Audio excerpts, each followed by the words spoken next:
Today is May 14th, 2020. My name is Charles Suter, and I'll be presenting the subject of how to communicate non-defensively. I want to give credit to Rochelle Perper, who wrote Non-Defensive Communication in 3 Easy Steps. Before I begin, I want to give you a little bit of background in a situation that could prove to be a little testy or conflictual. An aggressive, blaming approach could very well lead to defensiveness in the other person. So, don't take a blaming position. Don't ask why questions. All this does is put the other person on a defensive. And until you have mastered this skill of non-defensive communication, it's best for you to make a little bit of preparation before you begin any type of discussion to resolve any type of conflict. You need to put on your non-defensive communication hat. You need to flip a mental switch, and you need to be mindful. Let me start off with a main message here. Avoid triggering the other person's defensive reactions. This is the only way you can get non-defensive communication going. Keep the other person from becoming defensive. Now here are the 3 steps. Step number 1, state the facts objectively, based on observation without any necessary comment or personal opinion. Make no implications of fault or blame. Don't ask any whys. Just be polite and respectful. Point out the facts. Point out the who, what, where, when. Again, without criticism, complaint, or condemnation. Make no demands of the other person. In fact, just allow the facts to speak for themselves. Step number 2, state your unmet needs. Could be values or feelings about the facts. To give you an example to work with, let's suppose that you have negotiated with your spouse a division of household chores, and the spouse had agreed to do the dishes, and on the 3rd day the dishes haven't been done. In fact, they've piled up in the sink. All you need to do is tell the other person, your spouse,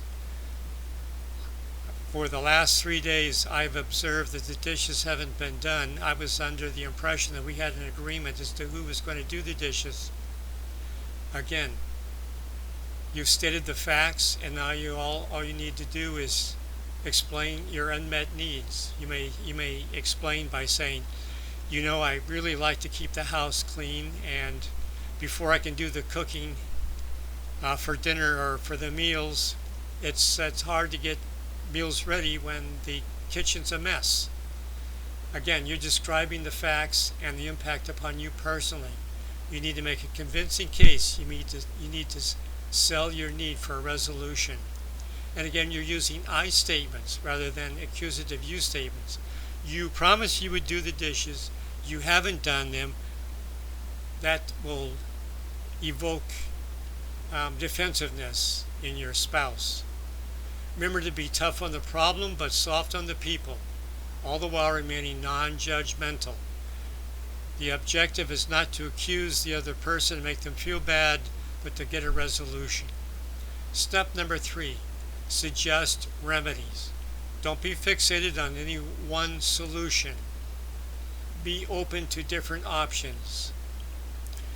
Focus on workable remedies, something that's good for you and acceptable to the other person.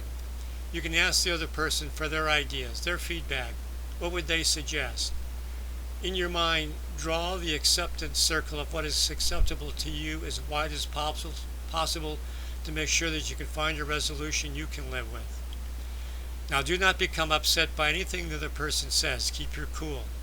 If your spouse says, "You're always bugging me about the dishes," well, that's an accusation right there. And in order for you to keep your cool, you need to go back to step number 1. State the facts. The dishes haven't been done. There's agreement of allocation of household responsibilities. You don't like to cook in a dirty kitchen. You have to be prepared to negotiate and keep repeating steps 1 to 3 until you get a resolution. Don't give up easily. May take a couple of conversations, and maybe if you do it right, it only takes one. Final message: it's important that you remain level-headed. Keep your cool while under fire. If you can keep your cool, the other person will be able to keep theirs. And then you can negotiate something in good faith, rationally, without undue emotions. That's all for now. Remember to stay positive. You'll be happier, healthier, and live longer.